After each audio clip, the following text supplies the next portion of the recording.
Christopher Schindler has a chance to write his name in Huddersfield Town legend. And he takes that chance!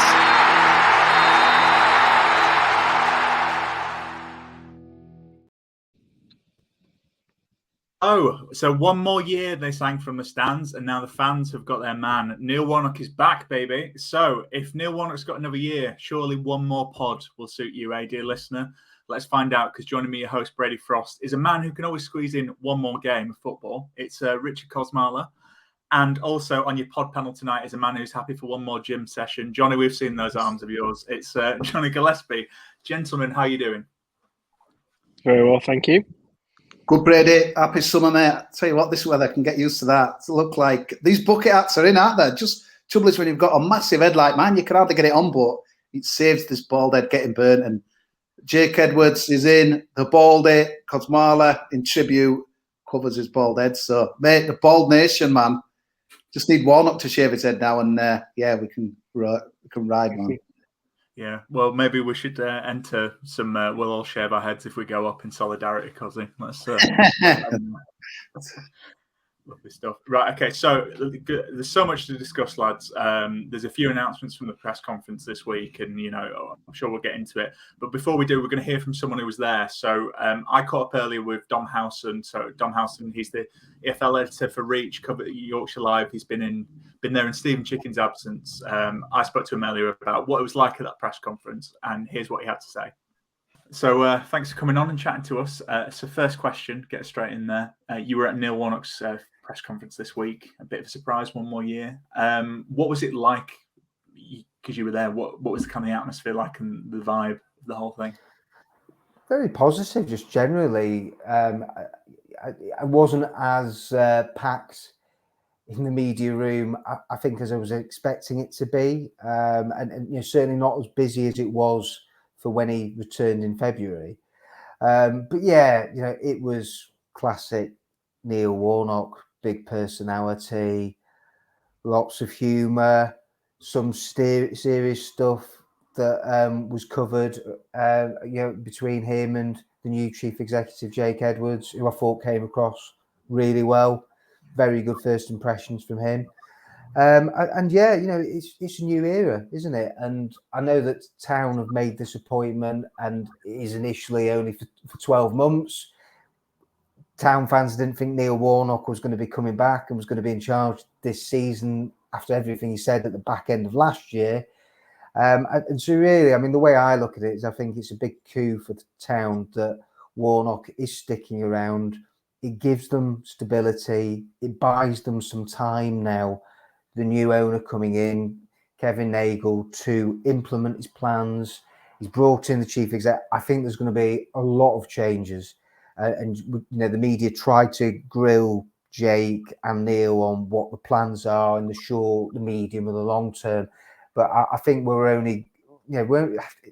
lot of things are going to happen. I think this summer's going to be busy at Huddersfield Town. I think there's going to be more announcements on the way. And, we've seen already that I think the headline news yesterday, news-wise, was probably that Neil Warnock's added to his backroom team, and he's brought in Ian Bennett, who Town fans are very familiar with, from his great spell in 2012. And then you've got Carl Serrant coming into the backroom team. That needed to happen.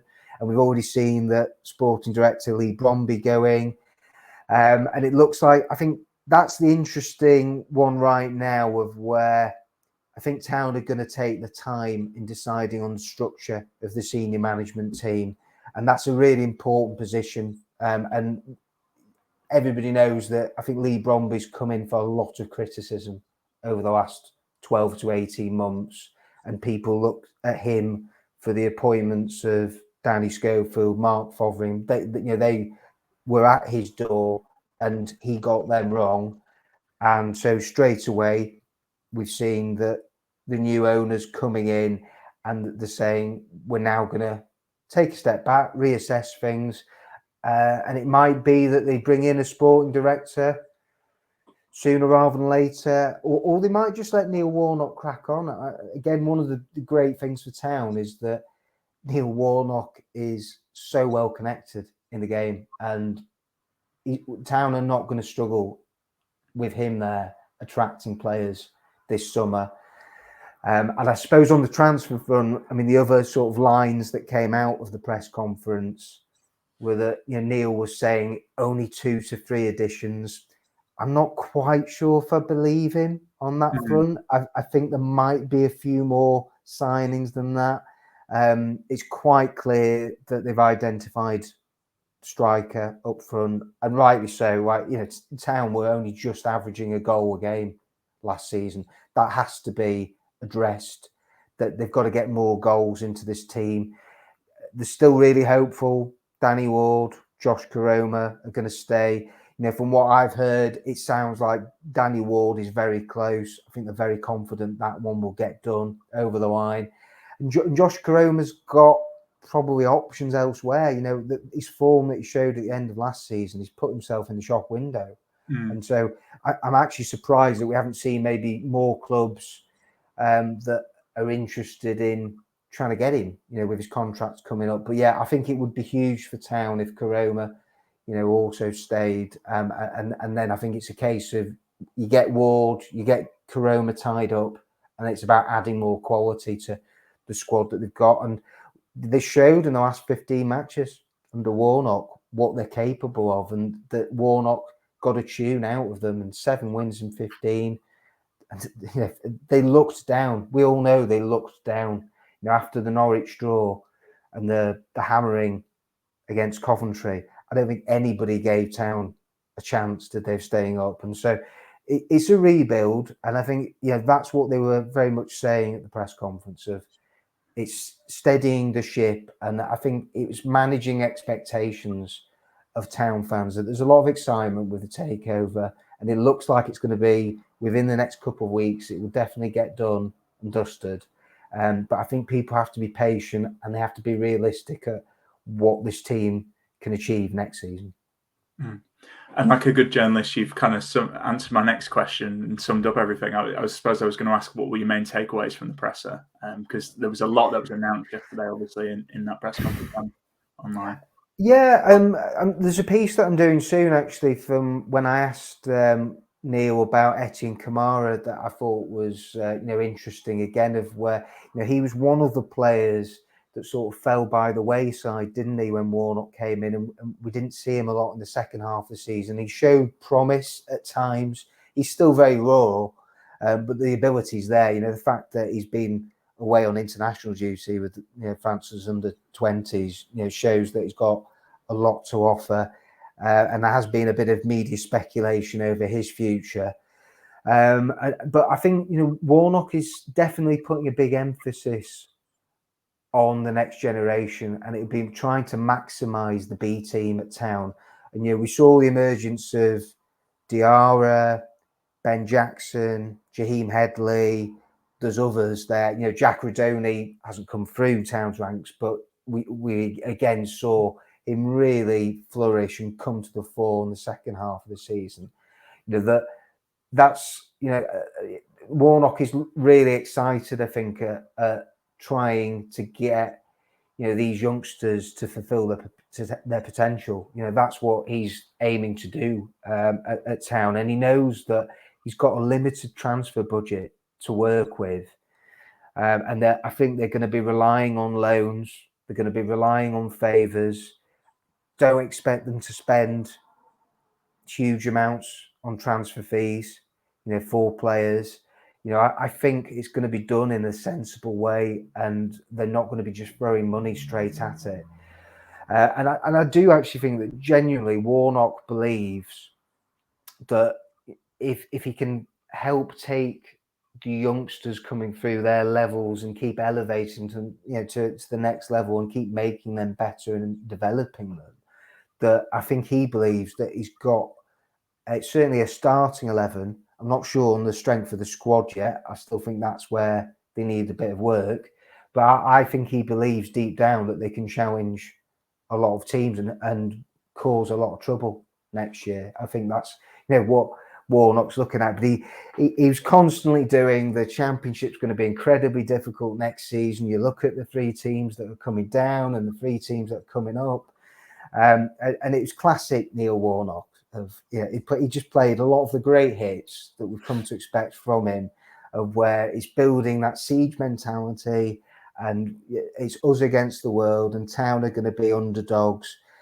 We don't really want to be talking about Huddersfield being underdogs. I think that they've earned the right over the last few years by the time that they've had in the Premier League. It'd be nice to be talking more up at Huddersfield, but then we have to appreciate, I think, that they are going through transition right now, and it is going to take time for Kevin Nagle to structure, get everything right on and off the pitch. Yeah, and you kind of touched on it there, but given being at the presser yesterday, given what Warnock's kind of said, I'm sure there's a lot to come out between now and then. But what are your kind of expectations for Huddersfield Town next season? Like you mentioned, Neil, obviously he did a great job, and his reputation, and he won't maybe have taken this job if he didn't think he could get something out of this team. So what are you expecting in terms of Huddersfield in their league position next season? I look at the quality of the squad, and so we're still waiting on Koroma and Ward, as I mentioned before, and that could affect things if one of them doesn't stay. That might mean that Town have to go into the market to get more players. And I still look at it and think the striking options, Town have got lots of players up front. But you'll know this as well, Brady, from watching the team over the last couple of years, of where there's still nobody that you can hang your hat on and think is going to consistently find and get, score goals and find the back of the net on a regular basis. And that is the hardest position to recruit for. Every club virtually in the Championship will be after strikers this summer, and they'll be looking to do what Middlesbrough did with Cameron Archer, for example, from last year. And we've seen it over clubs of where it's about if you get your loan signings right, and I think that's what's going to hinge a lot on it for Town and their chances next year. That if you make 2 or 3 really shrewd loan additions, and they're sort of the spine of your team, then anything could be possible. And that is what Neil Warnock said yesterday. He was downplaying it a lot. I think that Neil's come back and he's looking at it and going, this is a huge challenge, but look at what I've already accomplished with this set of players. If I then can bring in 5, maybe 6 new players to elevate the squad again, and I think it's the starting 11 as well. It's not squad players. I completely agree with my colleague Stephen Chicken at Yorkshire Live, and he's absolutely right. He's written loads and loads about it in the last couple of months, of where Town have got lots of players, but it's about actually improving the 11. That's what they have to do. They have to get people that will just improve that starting 11. As you look at it, they've got players in the B team coming through who've got potential, and so it's not squad players that they need, and they've got people like Utah who's coming back from injury, Ollie Turton. So you look at it and you think they have got the nucleus of certainly a mid-table Championship team. So to answer your question, I think mid-table would be a good season for Town, and I think the majority of Town fans would be happy with that, bearing in mind it does seem to only ever be promotion, relegation, promotional bust, is the way. I just think nobody wants a repeat of the season that's just gone. That's not healthy for anyone. And the rebuild would have been even tougher for Kevin Nagle if they'd been in League One, 100%. And there would have had to have been a bigger clear out of the first team squad. They'd have been at the risk of selling some of their top players. Now they're under less pressure to do that. It's a heck of a lot easier to rebuild, I believe, in the Championship than it is in League One. And so it will be managing expectations a lot. And things can quickly change in football. We know that. As bizarre as it is, with everything that Neil Warnock has done at Huddersfield Town, he knows that after 10 games, if they're sat in the relegation zone, I'm not saying the knives are going to be out, but the pressure will be on him. The microscope will be on him. And Neil was saying this only at the press conference that this week. He knows that. He knows how the football industry works. And so I think that it's going to be another one of those up and down seasons for Town, but you just hope that it is mid-table and that they don't flirt too much with relegation and trouble. You know, you'd like to think that they're going to be looking up. You know, I think, you know, I think everybody's got the fingers crossed that, you know, the Town will not be in any danger. But the Huddersfield Town way is that it seems to be one or the other, doesn't it, at the moment? Yeah, definitely, and hopefully, yeah, I would definitely take mid-table just to calm things down a bit. I suppose my final question: we've talked a lot about Neil and the team, and you touched on it earlier in one of your answers, but obviously Jake Edwards was introduced to the media for the first time. You know, we heard the announcement earlier in the week. You mentioned that he impressed you. I just wanted to know, what was it that impressed you so much about him? Just a very calm head and really measured. And you look at his track record in America, you know, being, you know, president over there, and all the infrastructure that he set up with the USL. It's just a really impressive resume that he's got. And, you know, I just thought that he spoke really articulately, and he sort of just oozed authority and calmness. And that's so important in a position that is as key as chief exec is. And, you know, he's going to be learning a bit on the job, as he's not been a chief executive before. But you look at everything that he's done in his life, and it does give you the confidence and belief that he's going to make, you know, he's going to make a big success of it at Town. And he's going to be that really vital man, sort of in the middle between Neil Warnock and Kevin Nagle. And we know that Kevin Nagle is not going to always be in the country. He's hoping to come for, certainly, if not the pre-season games, the first match of next season. And it sounds like he's going to try and regularly, you know, get over to the John Smiths as much as he possibly can. But he's got, as we know, a lot of commitments elsewhere, hasn't he? And so I think for Town, yeah, for Jake, he knows he's got a big job on. You know, we won't go into it now, but there's a lot of work that needs to happen with the stadium, as we know, with the development, and in terms of just improving everything. I think about the John Smiths, as it is now an old stadium, and it does need, I think, updating without a shadow of a doubt. But yeah, no, I think that he seems a very sort of shrewd cookie. And first impressions are that I think he's going to try and engage more with the fan base. He wants the communication to improve, and I think that, you know, he knows that that's important, and that Huddersfield is a community club, and I think that's what he's going to be aiming to do. But he did very much stress that, you know, this isn't going to be a quick fix, and, you know, from top to bottom, there's a lot of work that needs to be done at Town. And I think that, yeah, you know, Kevin Nagle, you know, when he is officially confirmed, then he can properly start to put his plans in place. But yeah, you know, Jake is going to be a really key cog in the Town machine, you know, moving forward. And yeah, no, I think it's very exciting, really promising for Town that, you know, that they've got somebody in with the pedigree that he's got, and I think he's going to add a lot of value to the business. And, you know, you talked about trying to improve the match day experience, and that's another area that I think, you know, Town, you know, need to look at, and, you know, that's what he's going to be looking to do as part of his remit. Yeah, absolutely. Well, it sounds like very exciting times. Dom, just before we let you go, then, is there anything else you'd like to add, or anything you want to, you know, you think the Town fans should know? No, I think I've pretty much covered it all there, haven't I? Really. I think you have, yeah.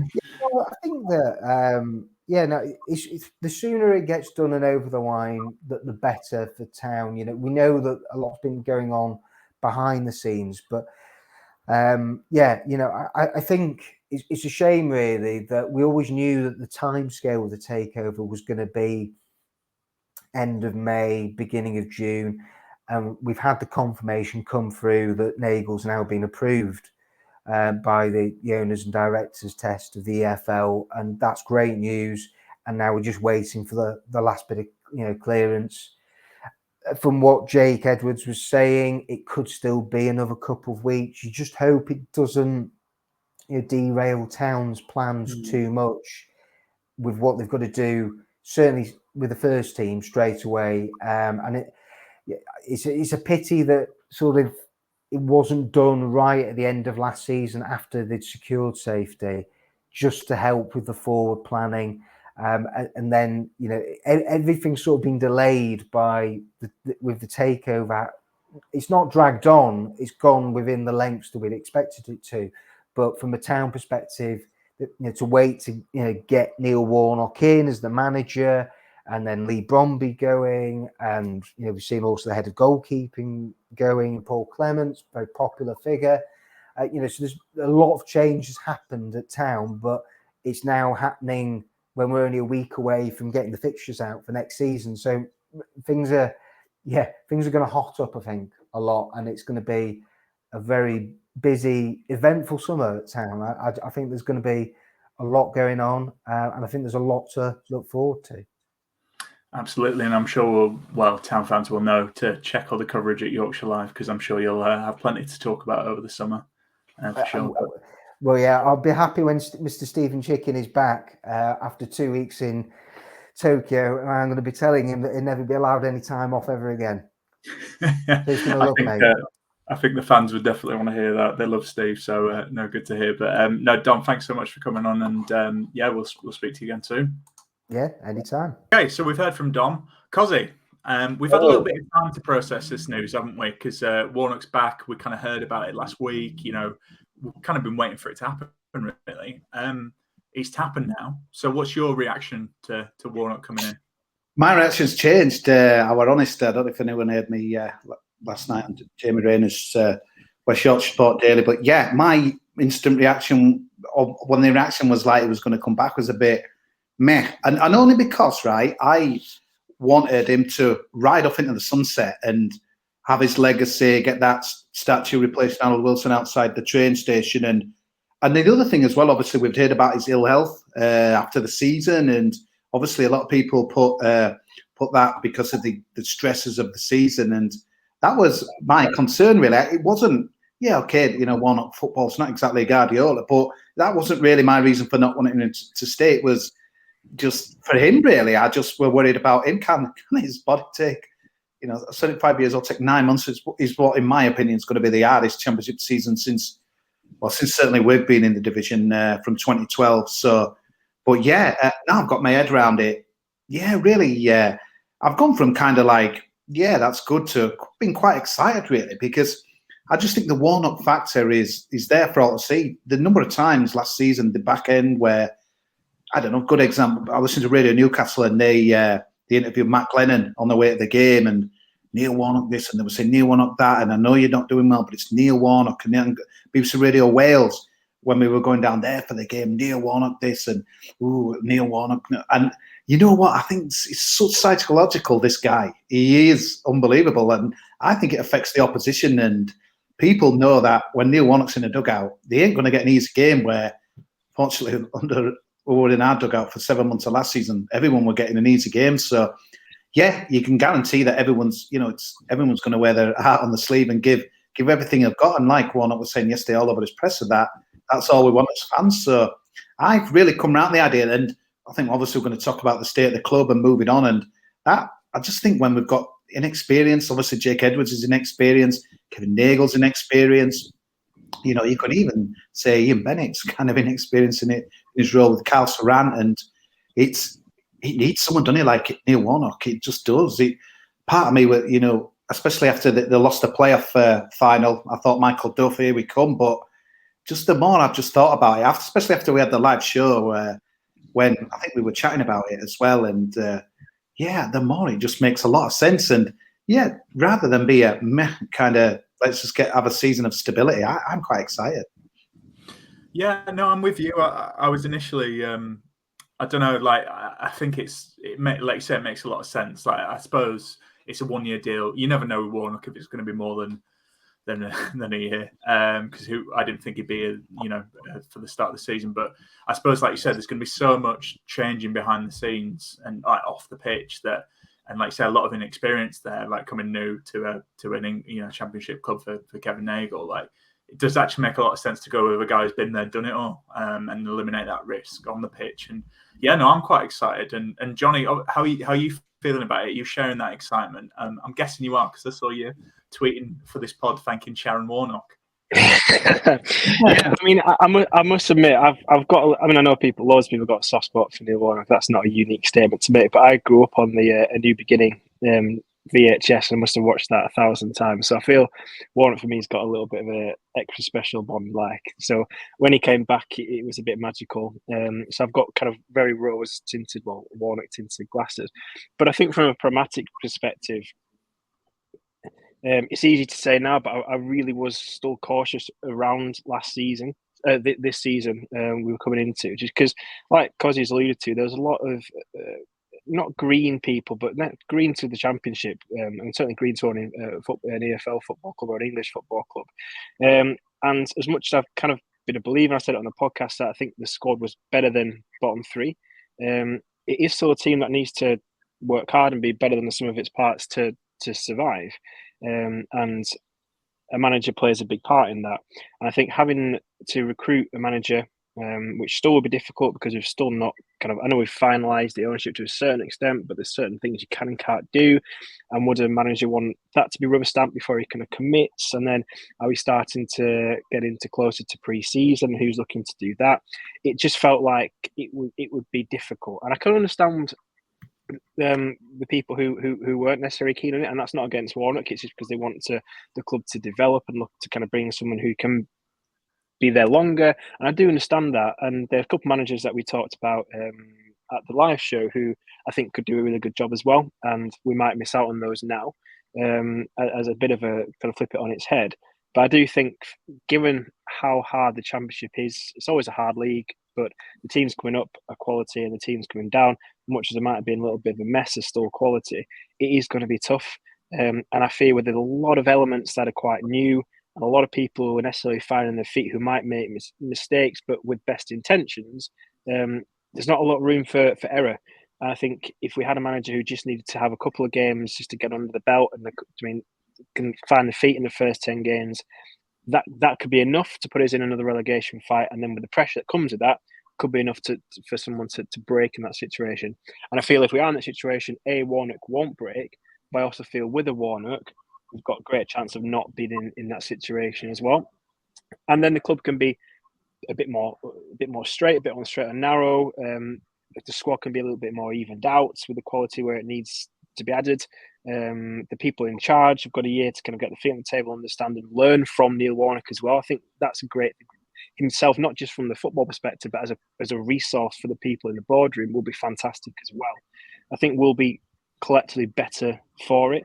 And I had that opinion quite early, but I didn't expect him to come back, and I'm very, very pleased that he has.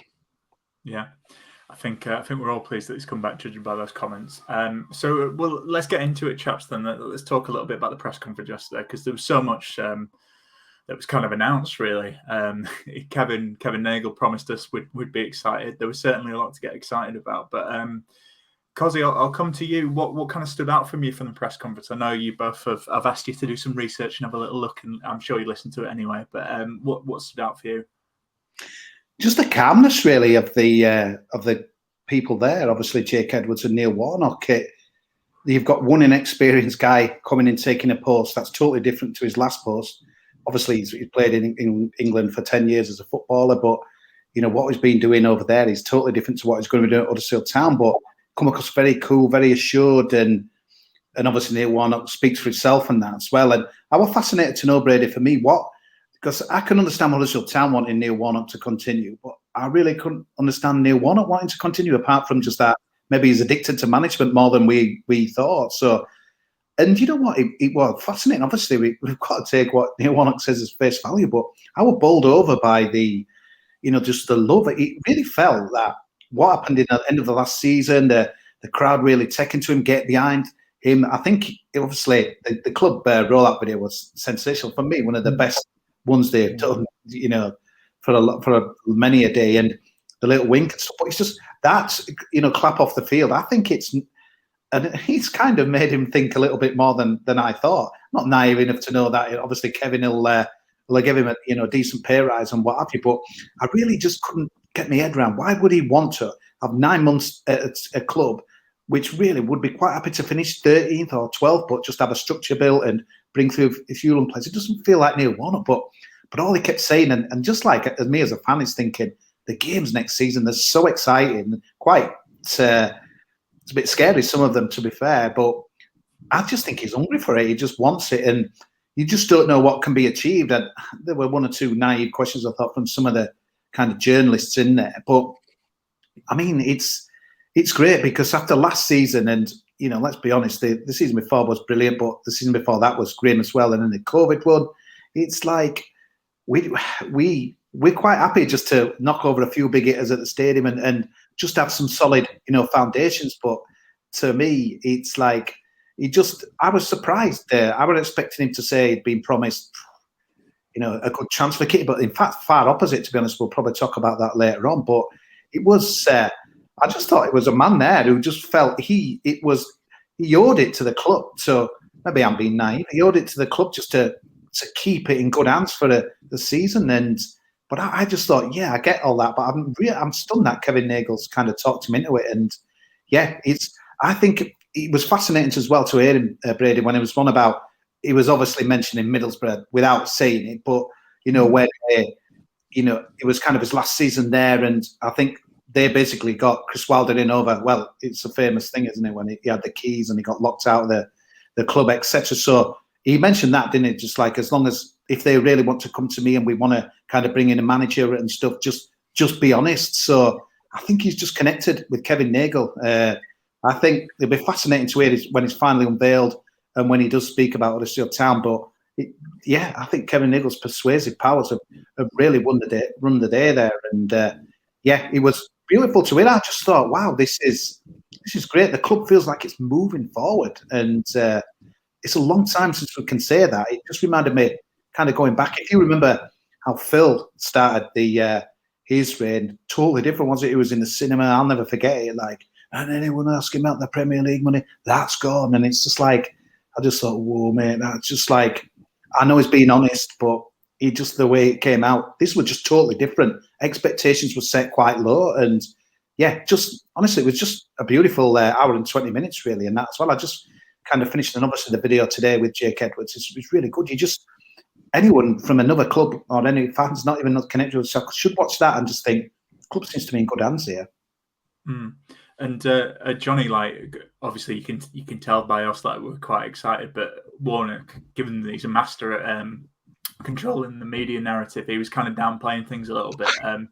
But do you think Town fans, have a right to be excited about this? Because, like Kosi says, I'm kind of thinking, why would Neil Warnock take this? Like, he's obviously, he's saying he wants to help out the club, and that connection, I think we all saw that at the end of the season. But he must think in the back of his head, there's a reason he took this job. Maybe he thinks he can get something out of this squad. I don't know. What do you think?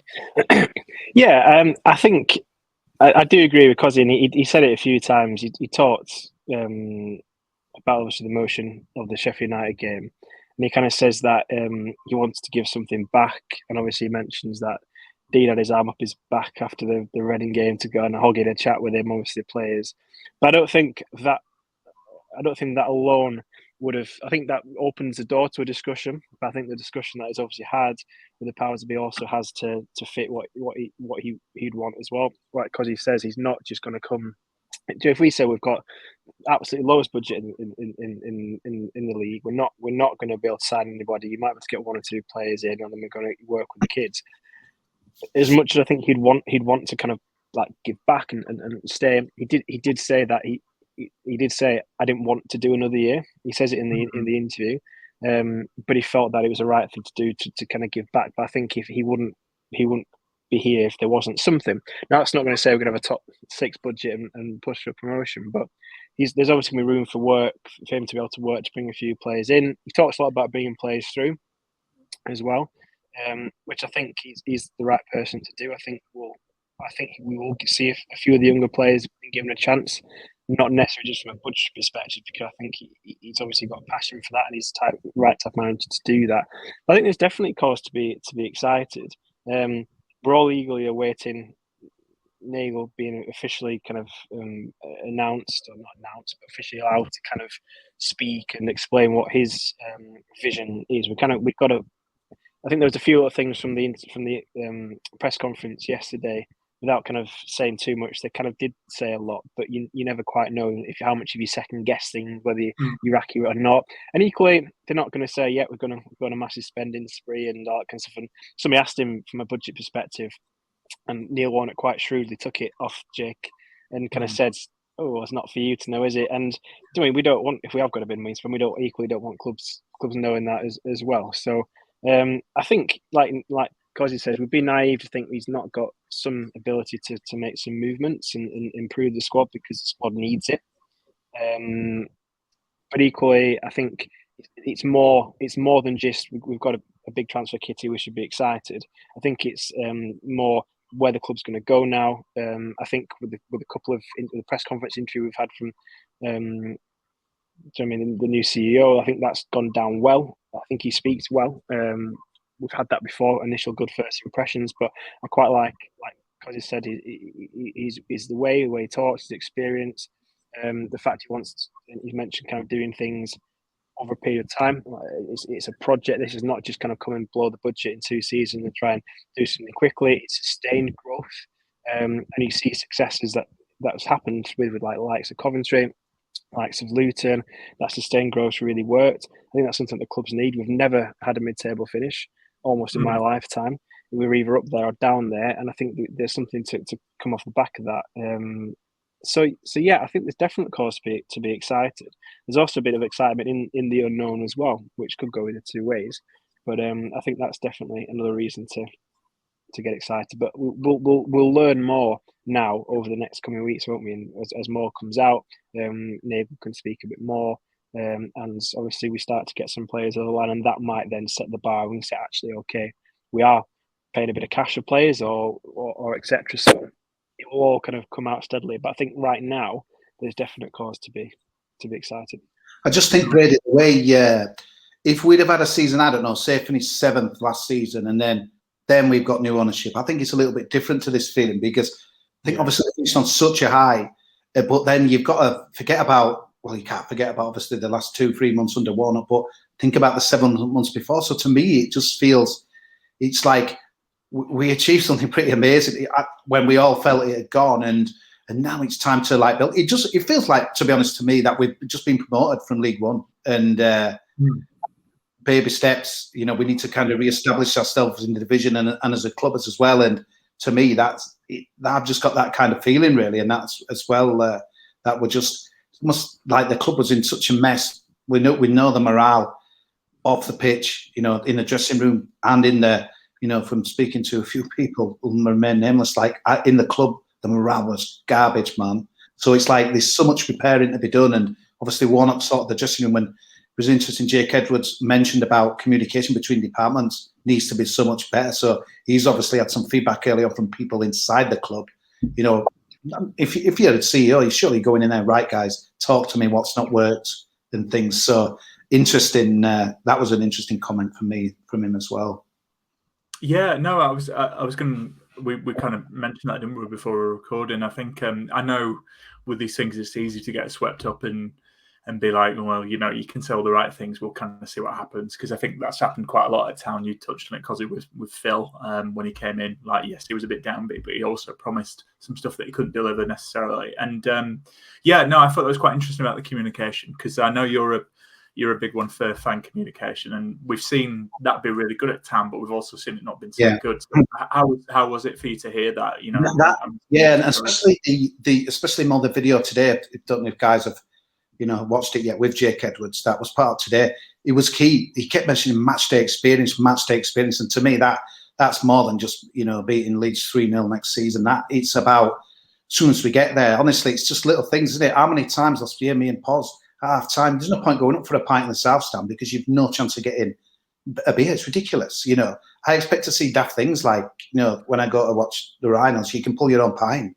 You've got, when I went to Germany, I mean, it's not going to be like that, but there's people with backpacks coming to your seats. Obviously, you can't do that in England, but, just little things like that. I think it's, for too long, I think we've just kind of, that, he did obviously at the complication of the stadium. You know, he says, but there's some wins we can do. So that was his kind of words as well, because, you know, nothing's, let's be honest, apart from because we got in the Premier League and we had to like build a new TV gantry, we only did stuff because we had to. There's been nothing done. Apart from that screen, which, God, that's a lot of years old now. Is it 10 years old? When we had another screen, didn't we, where it used to point to corner and all that. It were like going back a few years. And then, but like that screen adds nothing, you know. You go to Coventry and other places, it's just like the screen is the focal point. Jesus Christ, when you go to Germany, it's incredible. It just like blows you away and stuff. And yeah, I'm just hoping this kind of stuff, because you know what? I'd come into the ground national if we've got a fan. I mean, obviously there's rumours Kevin Nagel's put a bid in for the rope walk. Don't know if it's true or not, but that kind of stuff would get me to the ground 2 hours before. And that's exactly, I know banged on about Germany a bit, but that's what happens there. They get there 2 hours before kickoff and it's an event. And yeah, so it's going to be interesting. I think the good thing is to respect the traditions of English football. I suppose the good thing is that Jake Edwards has been in the playing in the country, so he kind of knows how it works. When, I don't know, maybe you could have someone coming in that's done the job he's done, but he's just played in, you know, I forgot what that league is, but the one down from the MLS. So you don't really get the English football, you know, and sometimes you're thinking, so that's what gives me a lot of confidence this guy gets it. And with Kevin Nagel, he seems a real character. And I think Huddersfield people, well, you've seen all the stuff already. Sometimes I have to check if that blue tick's correct, but like, you know, the stuff at the Marstons, he's, you know, some real random replies to some of the fans, some really good stuff. He seems a character. Huddersfield owners to me need, Dean was a really good one, because like, if he said something not right, we'd get a Q&A at Canalside, we'd call like that. We'd have it live on Radio Leeds and stuff. Dean were really good at sensing when there was issues, and apart from obviously when, you know, later on in his second tenure where, you know, obviously there was some shocking abuse that were kind of thrown his way, and rightly so, he, you know, kind of shied away from that. But just hope people don't spoil it. And obviously we've been chatting about this Twitter account. Let's hope, you know, we're not seeing stuff in October if we're fourth bottom.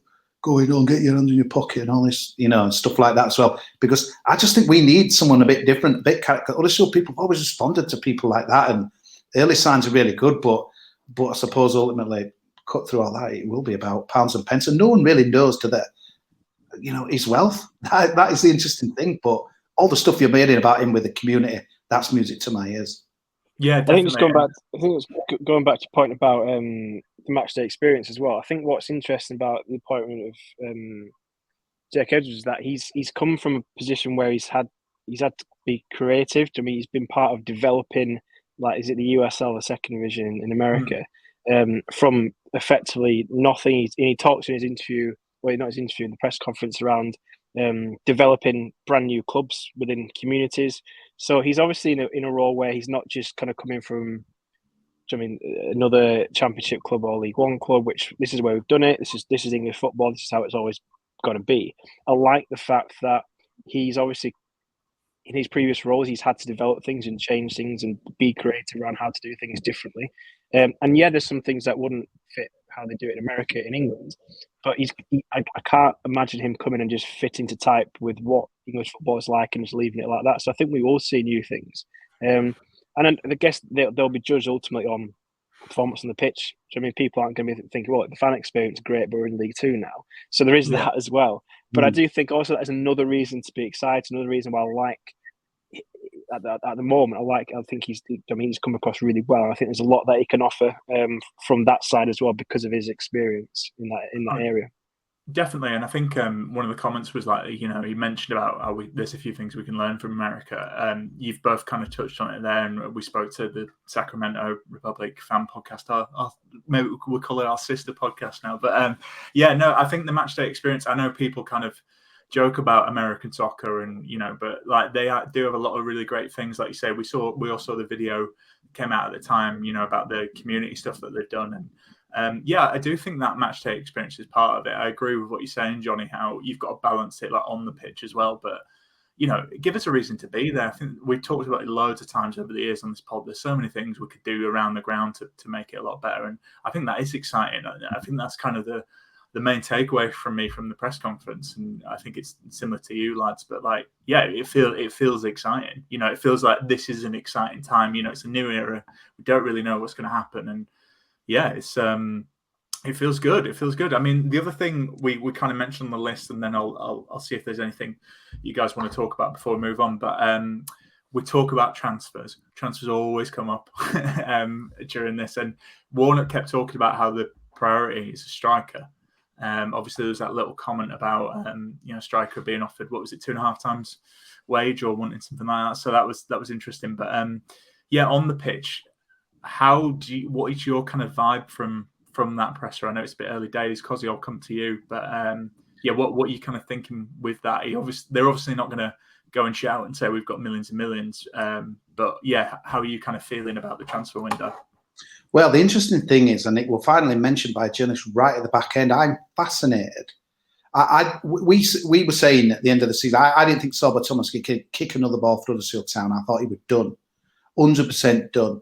And Warnock's always said, he said in some press conference last year, I've already told him, if on my watch he'd have been here and all this lot. And he's already had a quick word with him.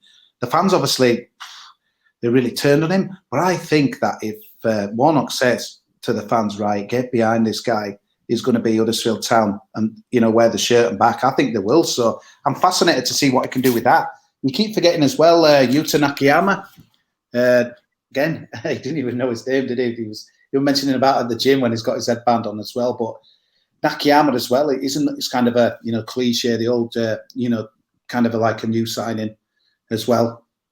And also, God, I forgot his name. The young lad who scored at Norwich. Come on, Johnny, I'm older than you. I forget stuff. Pat Jones, another guy. But I think the thing is, like, he knows that these are guys, bonus kind of guys, really. If they obviously Nakayama would expect a bit more, but Pat Jones, can we really expect him to wear an even play? But these are the guys that can come back in and do the job. It sounds like Ward's going to get a new contract, 2-year talk, which to me I think is good. He'd be a good man to bring off the bench. You know what you're going to get, and obviously start some games. But the striker is the priority, and it's going to be really difficult. And I think to get what we want. Tyrese Simpson again. He mentioned him in the press conference as well about. I mean, you can't deny his strength and his power. I were on a walk with someone today, Town fan, and he was saying, I just think he's got something. I think Warnock could make him something in that as well. But it's top priority. But I think defensively we look quite good, to be honest. Unless we lose anyone, maybe we need a full back, maybe we don't. But the Sorba Thomas Warnock thing is interesting. Obviously, Will Karuma sounds like they put offers to him and that as well. Again, it was really weird. Before at the end of last season, I thought there's no way he's going to come, and then I think we discussed in the live pod, didn't we? Just would we offer top dollar money to him when he gave us a month's worth of good football in maybe two seasons and stuff. So there's going to be a lot of interesting things. But I think one of the other things that we mentioned as well, which was a bit worrying to me, mentioned about some kind of restriction. I think Johnny, you kind of know the terminology a bit more than me, but that kind of caught me. It almost felt like I thought obviously we'd been put on a transfer embargo when the window was shut anyway, but I thought that was done. And I don't know, I kind of listened to that press conference thinking we're not going to have much money to spend, not really because, we're Huddersfield Town and we've got one of the lower budgets. It was more like we were stopping from getting someone. So interesting, really. But there's just certain positions. Honestly, if we 3 players, and we mentioned it in the live pod, 3 players that need to be starters for me, in different positions there, definitely a striker, maybe a winger, and ball playing midfield. I think that might be all right, to be honest with you. There's no way to me Warnock could have stayed if he thought we needed like 8 new signings, because he knew he wouldn't get them. So it's going to be fascinating, but I don't think it'll be revolution. I think it'll just be a bit of tweaking, really. Yeah, I think as well, like we saw. I mean, I'm always a champion of this, but if we saw that season under Wagner, if you really maximise your loans, I think that's where Town, you can make up that gap between the Premier League teams that are coming down. But if we saw under Colbrand with Colwell, like how effective that was. So if we can maximise those loans. Sorry, Brady. The other thing you mentioned as well, which is true, we were talking about that walk today when, if you remember 2017, the guys were in. I've never known a pre-season where the jigsaws were all there pretty much, and we went in them pre-season games with with the German players, but things are totally different now with football. It's totally changed, I think, even over 5-6 years since then, where you've got Premier League squads are going to, if you get, Warnock was saying it, you're very rarely getting a loanee, because they mentioned the 2 at Sheffield, that Irish guy that came on the press conference at the end, mention about the two that Sheffield United got from Manchester City, and obviously they were massive in them getting promotion, but that were all back end, and it might. So, and Warnock was saying says we might have to be really patient. We might not get someone till the end of August where we might have played 4 or 5 games, but it's very rare. If someone's adding someone out now from Premier League team, to me, I just think a bit like January, mate. Are they just dogged it, or is it embedded with no disrespect? But you know what I mean? As fans, we might have to be a little bit patient. But the good thing is we will trust in Neil Warnock, where if this were a new kind of guy at Duff, or last year we were panicking, weren't we, with his signings? It were a bit flat, where I just think, we've got smart people in the club now. Yeah, absolutely. And Jonny, before we move on from the presser, is there anything you kind of want to add on what we talked about there? No, I just think the other thing to look at is we've got a couple. We did sign a couple of young players last season as well, like Radoni, who I think another season under Warnock will progress. He mentions like Headley and Diarra and as well equally, and he kind of touched on Kamara. Obviously, go and watch what he says. But he kind of says like he's got all the ability, but he just needs to slightly realign his attitude. So there's players there that I think if they get on the bus with Warnock, then really could kick on and kind of be those, not new signs of Radoni, but just they will progress. And then I think, like I said, Nakayama coming back, and I think Thomas is a player who is born to play under Warnock. If he stays and Warnock gets hold of him, I think they are like new signings to the squad that we ended the season with. So there's one or two bits of business to be done, but I do think there's also the answers are also in the door, and I think Warnock is someone who can unlock that. He alludes to the fact that he knows them. He's talked about somebody who had measles. I think he's kind of tongue in cheek with that one. But what he's kind of saying in there is he understands what they're like. He knows the foibles, how they work, how they operate, how they like to be spoken to. And that goes for a lot as well. And I think Warnock is the type of manager that the more he gets to know somebody, the better he'll get out with them. So I think there's a little bit in that as well. But no, I think it's one of them where don't take what Warnock says literally. He's a master in press conferences. He like when he came in, he basically said, we're here for the ride. We've got no chance. We'll see what we do. We play Burnley in a few weeks. We've got no chance. Not what he meant. And we finished with a game to spare, with plenty of points clear. So there's always what you're hearing, but there's underlining what he's thinking, what he's meaning.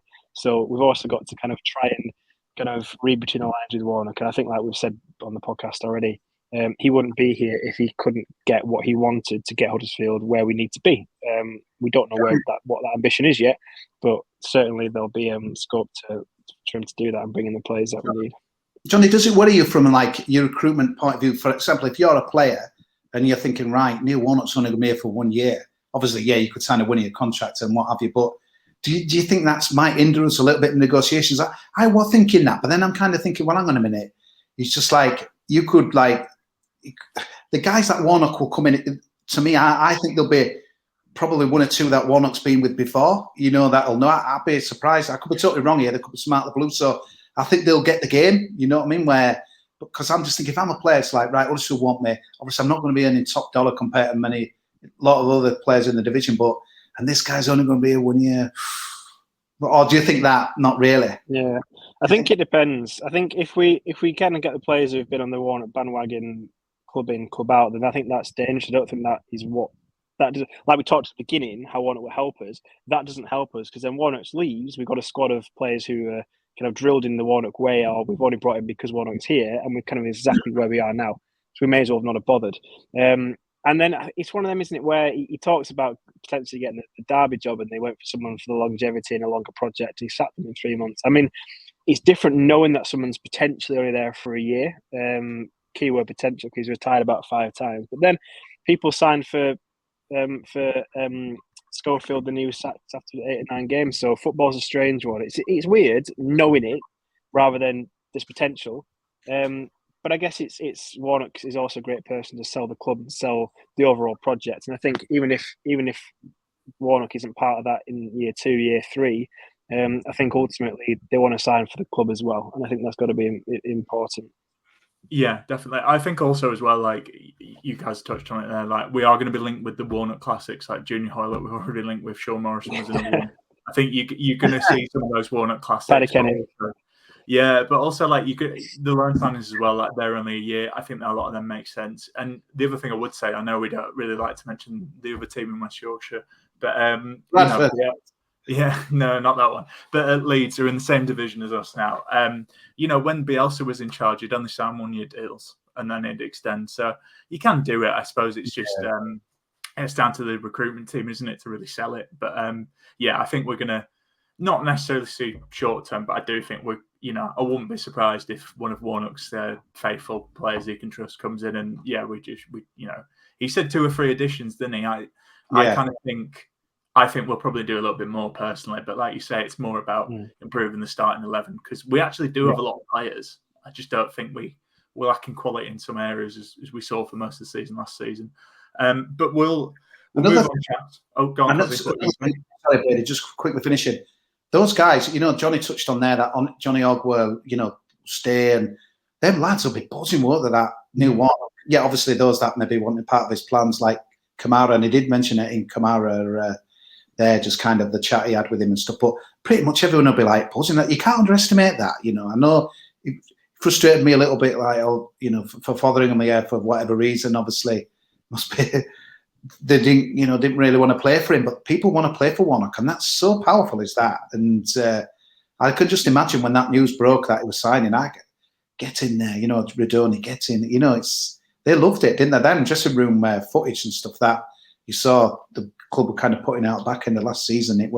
That's going to be powerful, is that? And that's something we never had, certainly early on last season and in kind of going back. So it's almost like he's got the dressing room where some other managers like a Duff. I mean, obviously, for me, he'd won the dressing room, but you're wondering, aren't you, is he going to Warnock? We know what we're getting. So it's, honestly, I've totally changed my mind on it.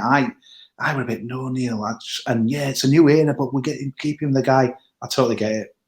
Yeah, no, I'm with you. It makes sense. And we'll go to listeners now because we did a poll before we were recording this, which said ahead of this pod, we want to know: are you happy with the decision for Town to appoint Neil Warnock on a 1-year deal, or would you have preferred a long-term appointment? No surprise, 82% said they're very happy with Neil. 2.5% said no, wanted long-term, and 15% are in the middle about it. So I'll just read some of the comments for you, chaps. So Ian Abbott said it's a bit of stability while the new owner sorts everything out behind the scenes. Hopefully, the first job will be replacing the turnstile. Liam Noble, I like this. Sorry. Yeah. I've got to say, those Ellison turnstiles are historic. We do not want plastic scan your screen turnstiles. Not having it. Absolutely not. So whoever said that, no chance. Do not replace the turnstiles. They're history. They're from the old ground. There you go. Well, you've been told, Ian. Liam Noble, he says happy with he can sign another 12-month extension when we're in the Premier League. Yeah, can you imagine? But Richard Hookey said it will be successful to avoid relegation, but I'm definitely in the middle. Ian Cruikshank said it gives Edwards and Nagel time to get all the off-field changes started and leave the football side to Warnock. The downside is that recruitment decisions may all end up being made for the short term, as we said, especially with no director head of football in place.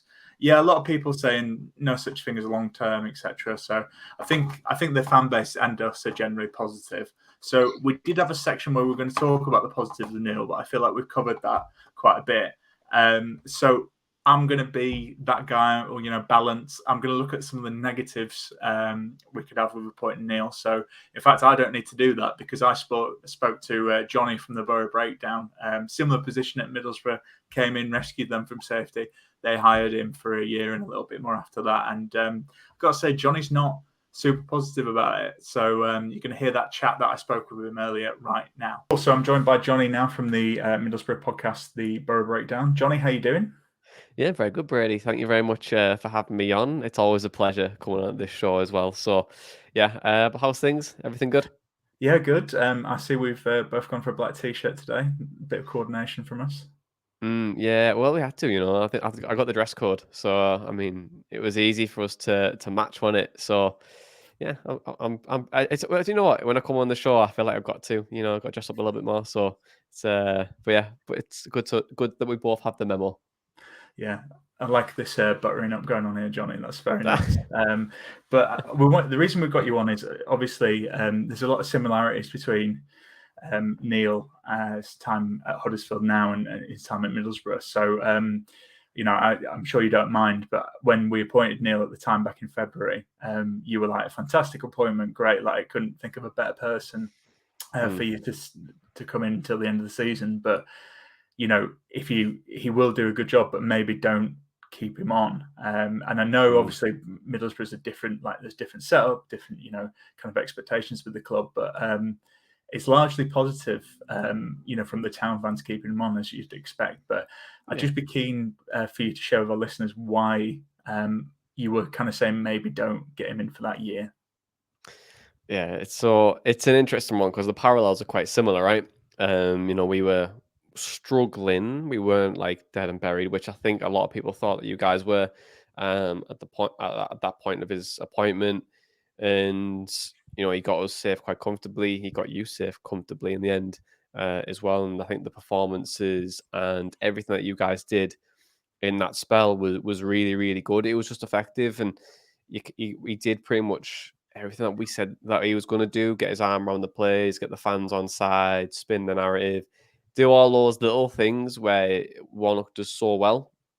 And he just got the players on board. And I think they just need that little bit of belief, a slight tweak in tightening things up. And you had the quality that probably in the squad anyway to stay up. It just needed that direction and probably someone who was a bit more wise above them to try and get them over the line. And it's great that you've done that. And I think with the parallel with us is that we had to cut cloth. We were getting rid of quite a lot of players.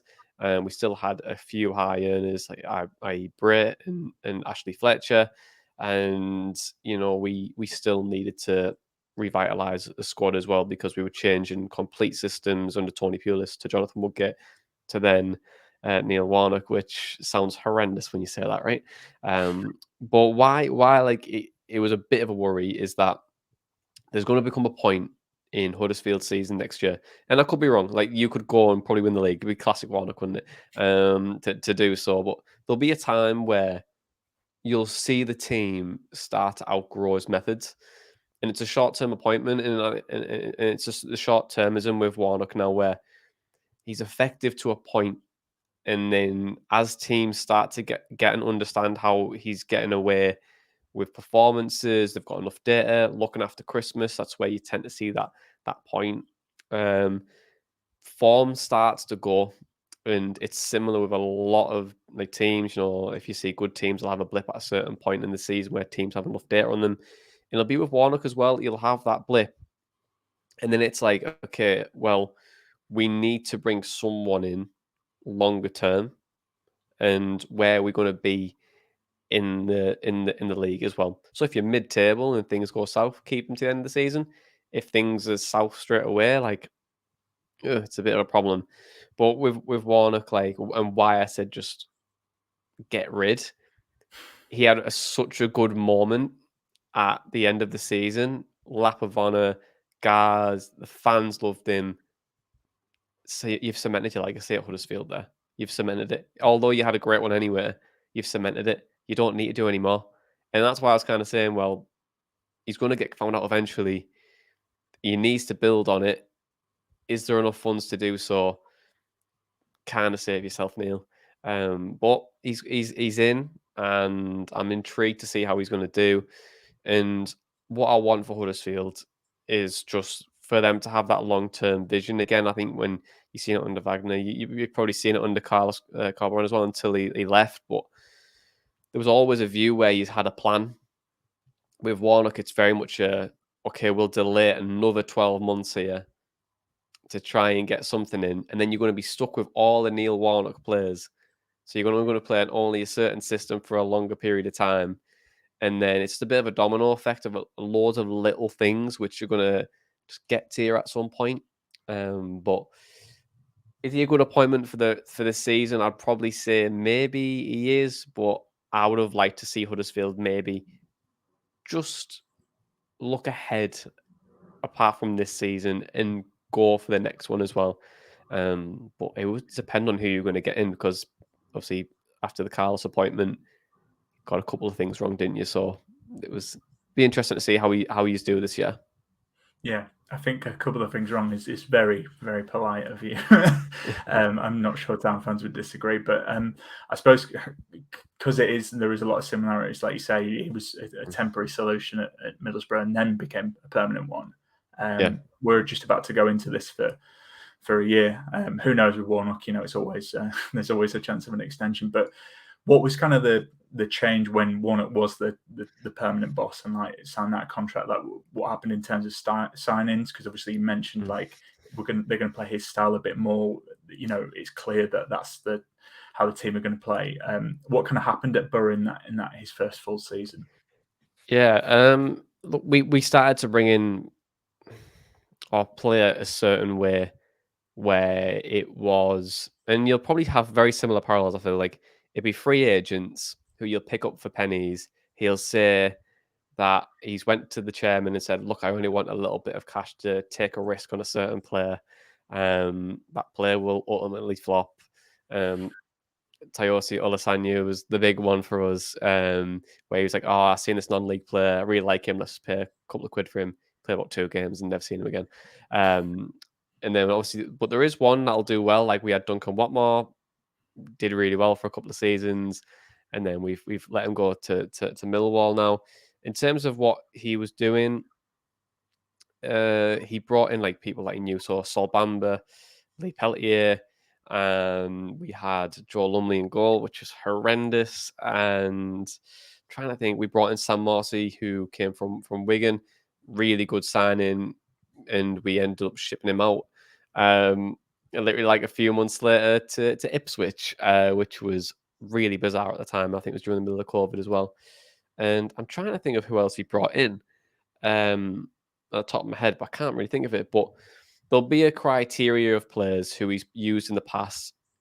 Junior Hoylett will. If you don't sign Junior Hoylett in this summer, I will never know what happens, because I guarantee you're probably linked to him already, right? We are. So, yeah. well, there you go. So Junior Hoylett will probably come in. Obviously, Sol Bamba's retired now, so he can't come in. Lee Peltier's probably retired. So there'll be a couple of players that he's worked with in the past, and you'll bring them in on fairly decent deals, and it'll just be an adaptation of what he's already been doing. So working hard, long ball at the channels, trying to have minimal possession, but make the most out of it in certain areas. I think a lot of your wins came with 20% possession, something daft like that. Mm-hmm. There's only a lot matter of time until that starts to go. But you'll bring in like a certain type of player.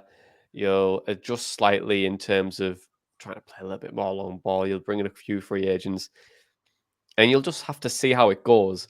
The one big change for us, and it was in the middle of COVID, really. So I feel for Warnock because he didn't have the fans with him, but it was dull. It got to a point where once you don't have anything to fight for, you get very dull very quickly as a fan, and that's not being disrespectful to Neil, because he did a great job for us, for you guys, and he's a good manager. But watching his football is really bad to watch, and I can probably say that now because I watched Tony Pulis and Jonathan Woodgate and then Warnock back to back. So I can kind of say that now. But it gets to a point where you think that your team outgrows his ways, your fans get disgruntled, and the free agents might be steady at first, but then you'll start to see the cracks again. And who knows, that you might have a really good year, but I'm intrigued to kind of see how it plays out, because you could be finished 14th. Would you be happy with that? Like, do you know what I mean? Like, are you happy with 14th, or would you be a bit more than that? So it depends on how you want to see it for the next season. If your aim next year is to finish probably 12th, then it's a good appointment. If it's to progress further, then it's not a good appointment for longer term. Or if your goal is let's get promoted in 3 seasons, Warnock's probably not the best option right now. But I don't really know too much about Huddersfield's moment right now, so I can't really say too much. But at Boro, it was very much he outstayed his welcome. We were never going to get promoted, and the players that he had weren't amazing either. We just became very one-dimensional, and it's taken us a while to get rid of them. So and hopefully you guys don't do the same. Yeah, I think maybe that's the thing. Like, just from what you're talking here, and it'd be interesting to know. But obviously, I think we remember at the time when you did have Woodgate and Warnock came in, like that was never their expectation. Whereas I think, it'd be interesting. We've done like a few Twitter polls to kind of see what people think at the start of the season. But I would quite happily take a mid-table finish. So, like you say, maybe it's a good appointment in that sense. But I suppose my final question, really, Jonny, is like, what would you kind of say to the Town fans for another year of Warnock? Obviously, you've touched on what they can expect, but is there anything you think we should be aware of that you haven't covered? I mean, I'm all for you being horny for Warnie still. Like, I'm all for it. I want you to do well. I want you to progress. It was sad seeing you in the position that you were in last year, especially because like the season before was so good, right? And for it to fall like the way it did, we were similar with Pulis to Woodgate, and obviously to Warnock as well. And it's painful. But like, what message could I say to the Town fans? People will hit a point in that season. Some people will hit it early. Some people will hit it late. But there'll be a point where you'll start to be a bit disgruntled, and it'll be more disgruntled, not just on performances, because you might be doing all right, but like, the points, they might be all right, but the performances, you want to expect more, and there'll just be a point where you'll hit it, and it's a bit sad. And I think the thing that he's in at the moment is that, yes, he's cemented his really good legacy, but I just don't feel like Huddersfield fans wanted that end. Like, they don't want the ending which might come. Do you know what I mean? Like, he's done so well to get him into the position that he's in, and if he finishes 14th next year, like, does it help or hinder his like legacy? Because we're all very, very recency biased, aren't we? So it's like you might forget what he did last season. So I'm just intrigued to see how he does. I'm really intrigued, but there's just going to be a point where there might be a disgruntlement, and you're going to have to stick or twist. And my opinion would be to twist, but who am I to judge? Who am I to judge? And I feel like I've just bashed Warnock for 13 minutes, but I do really respect him. I think he's a really good man manager. I just think tactically, once he gets found out, he can't change it.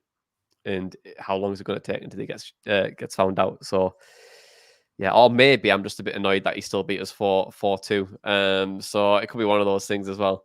So who knows? But yeah, there's just going to be a moment. I think that's all he said. There's going to probably be a moment, unfortunately. I don't want that to happen. I want him to go out on a high, but unfortunately, I think realistically, there's going to be a moment, and stick or twist. Yeah. No, I think that's what we needed, Jonny, a bit of realism. Sorry to all the listeners who do feel a bit flat after that, but we asked you because let's be honest, we know it didn't work out well at Middlesbrough, so it's good to know why. So, Jonny, thanks so much for coming on, and I'm sure we'll have you on for the games when the fixtures get announced. So we'll chat to you then. Yeah, speak to you soon, Brady. Thanks for having me on, mate. I appreciate it. No worries. Take care.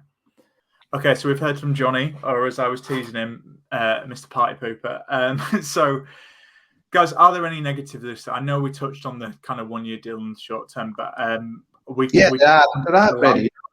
Health, obviously, he said his health was up to scratch, but you just don't know, do you?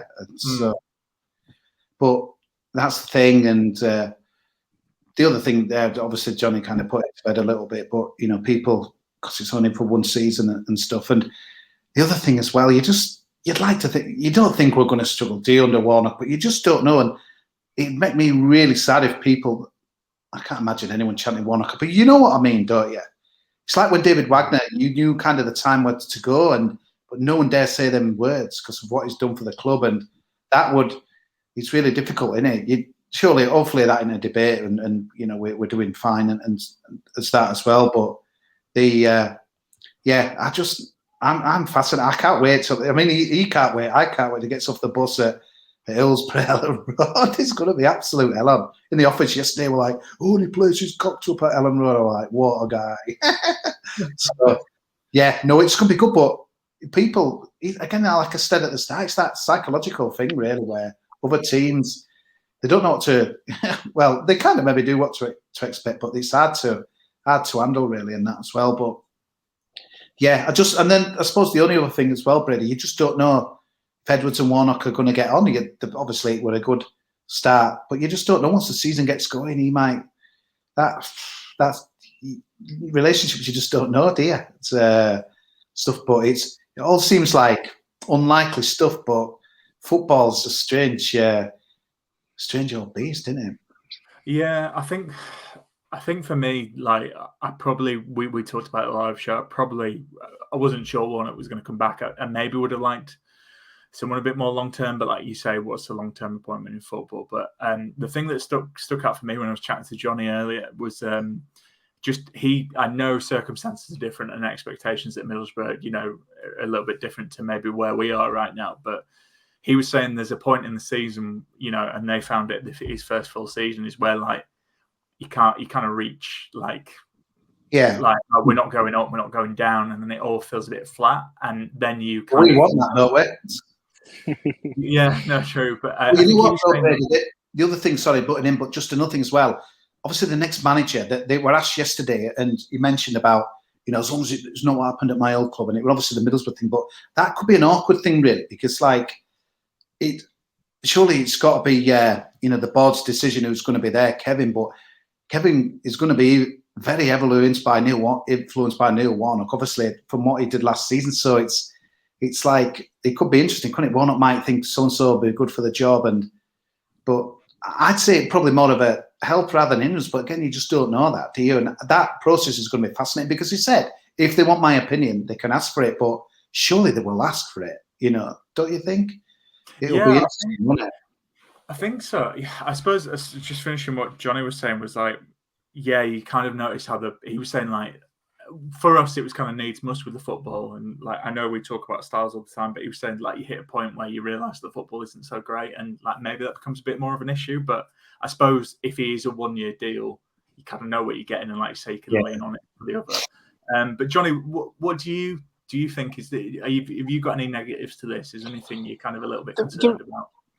Yeah, there are. I mean, there's obviously negatives versus him versus somebody else, which we kind of touched on. But kind of, if you're working on him as the person who's now been appointed, I think it's a little bit like because you touched on there. I think it creates a little bit of problem as to how we then look to replace Warnock, and what Warnock will be in his 1-year tenure.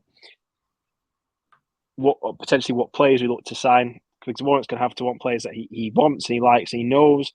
But then, like you say, we don't want to be left with a load of 32, 33-year-olds who have done the job and fantastic, but then a little bit situation where we've got a new manager come in and we've got a major rebuilds to a certain extent again. So there's that. And then, like I say, how do you go to reappoint the manager? It kind of creates a situation we've got to do that in a closed season. And I think that's a little bit what happened with Middlesbrough while they became available. And I think, again, not being close to the situation, but it was a case of they know Warnock was going because they had that discussion. But do you then wait and lose Wilder, who's available now? And that's kind of how that situation, from reading at the time, kind of came about. And it's a little bit difficult there because we might be in a situation where recruiting the next manager becomes a bit of a problem. How do you do it? Yeah. So, but again, the other thing, the beauty of that we know that we're aware of that from day one. And he was asked about that at the press conference. He said, "We're not thinking about it now." And then Warnock kind of went in and said what he said. So, and I think we'll treat Warnock with respect and do it in the right way. But I do think that is a little bit of not a problem, but something which could become a little bit more difficult how we go about that.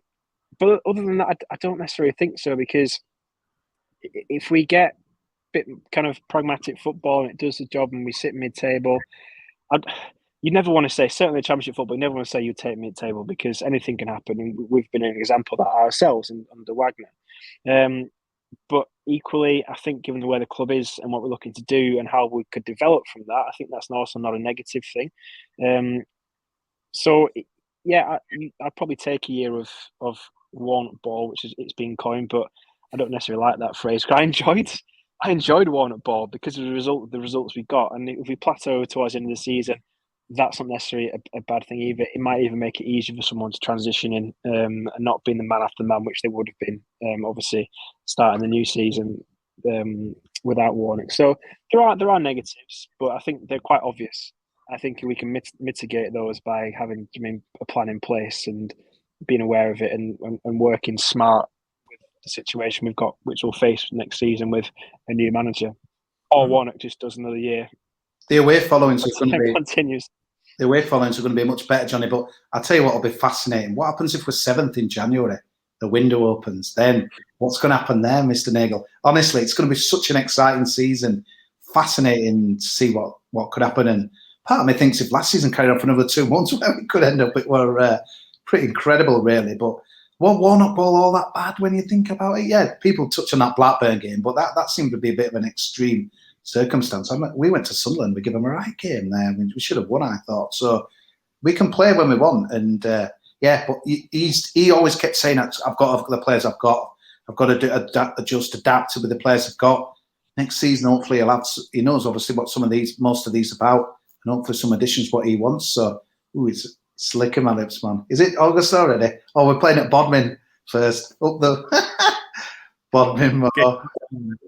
But no, I suppose that's it. And the thing is as well, like if you're gonna, we've made this decision now, you might as well not necessarily, like you might as well go all in on Warnock, might you? And like give him the tools. And I suppose we'll just see where we are, won't we? I think it's one of them where we'll just see how the season pans out. I think that's what you can say. But it's probably a good time for us to take some questions from the listeners because we've got quite a few, as you can imagine. I'm going to open this one up. And to the guys, it is directed to me. I think it's on a wind up, but I'll ask it to you guys. So Joel Conte asks, given the circumstances of Huddersfield's financial landscape on top of Warnock's renewal, do you expect Town to approach the market as if we're in a period of transition, or are we to steady the ship? He says, thanks. Kind of touched on that there. Thanks for that, Joel. But I think... How would you define that, Brady? Cousin. How would you define that, Brady? What would be a period of transition? How would you define that? Is he kind of saying the budget, or does he mean 8 signings? Because you could sign 8 free transfers. It's like, we could sign 3 for 4 million. What is it? The spend or the amount? I'm a bit confused. Yeah, I don't know. I suppose period of transition is like maybe what we were doing previously, where we were signing young players to develop, or if it's going to be. I mean, to be honest, I do think, not being funny, I think we're probably going to sign Sean Morrison or Junior Hoylett, if not both. I feel like we are going to have a few of them. I think under Warnock, it'll just be getting those players he knows what he's going to give. I mean, the example at Boro as well was like, a striker that people didn't think would do pretty well. And I think Warnock referenced it in the chat he gave at the town hall, but Duncan Watmore, like, no one kind of expected him and he got, 10 goals. I think it'll be people he knows is going to get a tune out of, and like you say, maybe that quality is going to be in the Prem loans. But I kind of think they talked about it in the presser yesterday, and just the vibe I'm kind of getting from the communications we have so far. I think they're just going to kind of see and lean on Warnock's advice, and I like the director of football. We've kind of got a question about that, but I think they're going to they said we'll wait and see. To me, that kind of feels like now I don't think we're going to have one while Warnock's here. We'll probably have one when he goes. So I think they're going to approach the market, maybe not to steady the ship, but like to give Warnock what he needs, and that probably is steadying the ship. But like you say, like if we're 7th in January, who knows? They'll roll the dice. That's kind of what we did with Carlos, wasn't it? Like brought in Tino and tried to go, and Carol Eiting, and tried to go for it. But Johnny, what about you? How do you kind of expect us to approach the market? Yeah, and it kind of alludes to what we said with the COD. It does create that problem of do we like say commit to Warnock, give him the kind of players that he wants to play, players that are reasonable, but will work for Warnock and he'll probably get a tune out of them, or do we say no, because obviously we look at the longevity of the club and giving players that might not fit, because equally that could be detrimental as well. But I do think we will see a little bit of a hybrid across the two. We'll have had players that we were looking at anyway, that we want to come in.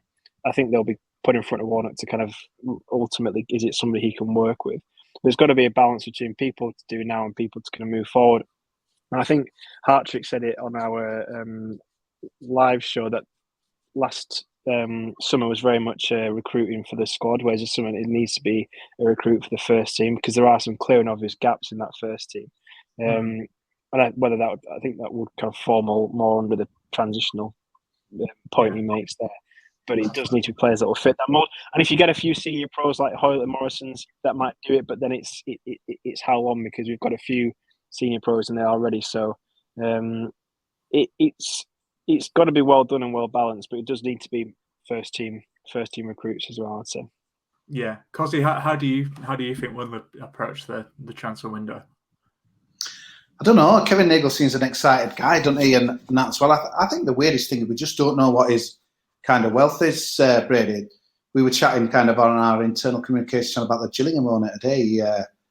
They seem to have some big cash, don't they, and that as well. But no, I think, like what Johnny says, really, I think we're just going to lean heavily on Neil Warnock, because it's not just that he's come in and he's got more experience. He was there last season, obviously, so there's no one that knows any better what we need than him, really, as well. And obviously the strikers, you just don't know to deal with the striker. That seems to be top priority. But I'm kind of thinking, but not many names. But what kind of striker are we going to need? Just someone who's going to go on, someone who scores, but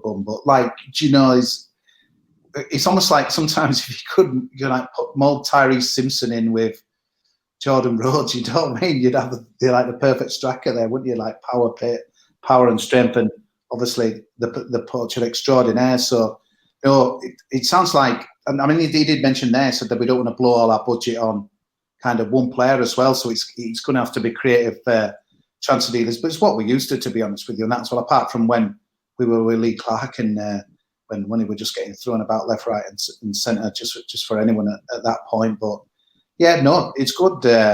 We couldn't be in better hands, really, because I think that's difficult. I keep mentioning Michael Duff as if he were going to come in if Warnock didn't. But if he'd come in, where would we be going then? Would we, but if you look at Barnsley's 11, maybe Coley Woodrow you'd have known, but anyone else, you're struggling, aren't you? And that as well. So it's, everyone's after that striker out there. It's not going to be easy, but yeah, I mean, Jake Edwards has said we need to be creative, and we will be. We did. This is what Matt said it many times on our pod, and it's so true. And I think it's not just like the recruitment, but it's like off the pitch. It should sound, if we keep, people are going to blow us away with salaries like they mentioned, there was a striker that's 2.5 times they've offered what we did or what have you. But if we do something different, like we did under, Wagner, doesn't always happen, does it? But you just don't know. If we just keep doing what everyone else is doing, they're going to come to, Leicester, Leeds, forget, name your team. Sheffield Wednesday will blow us away in the market, even in probably Ipswich. It's going to be, the good thing is he mentioned as well, because probably he's going to no choice, but there's people in the squad, some young lads. He mentioned about Kamara. Who knows if he'll stay or go? Part of me still thinks he'll be gone, but there could be some others that just pop up out of nowhere that might do well for us. So it's it's really weird, isn't it, for a team that nearly went down. I still think there's some good players there, so I don't think it needs a right lot. Probably 3 starters, but I don't know what. It's not really about the amount, is it? Because there's other teams spent a lot more. The notes and finished lower. Reading for one, but it'll be fascinating to see. But we might have to go to the death and get Premier loans and stuff. It could be a long window for us. So I just hope people not badgering Kevin Nagle on Twitter. What's going on, Kev? Where is everyone? What's signing? And like the who are with Paul Clements, great guy. But like Lee Bromby, you could see why kind of, new guys, new ideas. So for people to be steaming in there, I just thought, no, guys, but I just don't want more of that, please. Yeah, well, we're going to come on to that actually, because you've perfectly captured what I was going to go on to next. You're running out of Brady, honestly. Yeah, that's it. Kosi, you're moving us along. It's exactly what we need. But obviously Clem and Lee Bromby went. One of the questions we got, I mean, there's quite a few, obviously, but Lee Morris, he went in with this. He said, will there be a minute silence for Clem? Which I thought was a bit harsh. Tom Dyson said, why are folk upset that we've got rid of a goalkeeper coach when we've conceded 512 league goals since 2015, an average of 64 per season when he joined? So with me for Clem, I tweeted that I was going to lose him. I understand Warnock wants to bring in his own men, and I completely get that. But I just think, he was kind of a voice last season, particularly during the bad times when he was speaking for the fans and saying and I think he did have a really good connection with fans. I'm not I'm not saying he was irreplaceable or anything like that, but I think like that counts a lot. Like we saw that with players like Tom Below last season. Like it's a shame to lose those type of characters. And if you take away all that kind of fan interaction he had, which was really positive, he's really highly thought of in the goalkeeping department. Thomas Vaslik talked about how he kind of came because of Clem. It's kind of well documented that Clem helped identify Lee Nichols to the recruitment team and how good he's been with Lee Nichols. And, so it's a shame to lose one of those people. I think that's where I stand a bit. I understand Warnock wants to bring in his own man. Yeah. But, we're sad about people going as well. It's outrage over anything, Brady. It's Lee Bromby were the best thing since sliced bread in the season before. If he'd have gone in the season in the playoffs after we lost to Forest, there'd have been uproar, disgraced. There'd have been same in, but obviously people blaming him for that season and stuff as well. And you bang on the money with Paul Clements, great guy. We interacted with him a lot, but if he were a guy who never went on Twitter and just kept himself to himself, didn't kind of do any fist pumps at the end of the game, nobody would be firing into Kevin Nagle saying what's going on and that as well. I just think sometimes like emotive reaction, but I do fear for Kevin Nagle's Twitter account, to be honest with you, on that as well. The people just tagging him and everything, but he replies to people though, so you can't blame people for going. But let's hope it lasts a little bit longer than Phil Hodgkinson's Twitter. Yeah, I don't think he's going to do what Phil did. I mean, to be honest, I'm waiting for what do we reckon the low point is for Kevin Nagle replying to a tweet? Because I saw he was replying to someone in a township on holiday. I'm like, I mean, I get it, like, but yeah, made me laugh. Anyway, we should probably talk about Bromby and Clem going. Johnny, what? That menu of bastards. Sort it out. Let's do it. Johnny, what's your kind of thoughts to Clem and Bromby going? I think, obviously, judging on the fan reactions, different opinions on both. Yeah, I think Bromby, obviously some of Twitter is an interesting place, so let's leave it there. But I think with Bromby, I think it's fair enough. He has done some good things and made some good decisions. I think that can't be ignored. But also, I can't forgive certain decisions that were made last season. We never know how much input he has on that.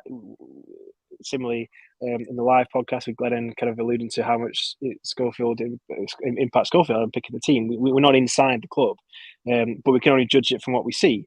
And it was his name above the door in that sense to make those decisions. He was the person who gave the interviews on the official site and kind of gave the rationale as to why Schofield was chosen and why Fotheringham was chosen. And I think the appointment of Fotheringham was possibly one of the worst decisions that the club's ever made. But again, there were some good things that he did as well. But I think ultimately, like they've said, they want to go a new direction. They want a bit of not a clear out in a negative way, but bring their own people in. And I think his position wasn't fit for purpose under a Warnock anyway.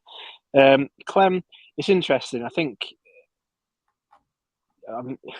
it's not a position that I think a lot of fans have that much of an affiliation with the goalkeeper coach.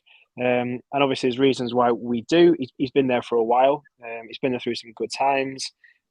He does have a voice and he does a lot of work around off the pitch to what the club do with the community and what the club do to help support inclusion for the fans is really important to him. And there was that video or interview he had this season or last.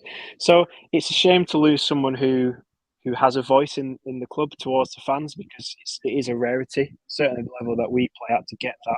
I think that's a shame to lose. I think that's the bond that people kind of felt had been broken. I think that's why a lot of people were a little bit upset. It's a shame because it seems to be they turned down a job at Norwich only a fortnight ago, and they've also been let go. So hopefully it's been done in the right way, and it's not been done in an underhand way. Everyone seemed to point the finger at Nagle, but it's obviously quite clear it's Warnock's decision. And ultimately, he's the manager. If he says these are the people I need in, these are the people I trust and work with, and that's what has to be done. But yeah, I hope it was done in the right way. I can understand why it was done. It's a shame. Going back to the statistics and that side of things, we're a club that's going to concede goals in the Championship. That's not down to the goalkeeper coach. I think what is down to the goalkeeper coach is the people he's picked out. And people who've mentioned him, a lot of goalkeepers who we hold in very high esteem have named Clement as the reason why they've been successful. Like Lossell coming back to the club, so the only reason I've come back is because of the relationship with Clem. Vakalic as well. Danny Ward spoke very highly of him. Nichols speaks very highly of him. So it's a loss. But ultimately, that is football. We'll move on, and it's not going to have a major impact on what Huddersfield do on the field next season, hopefully.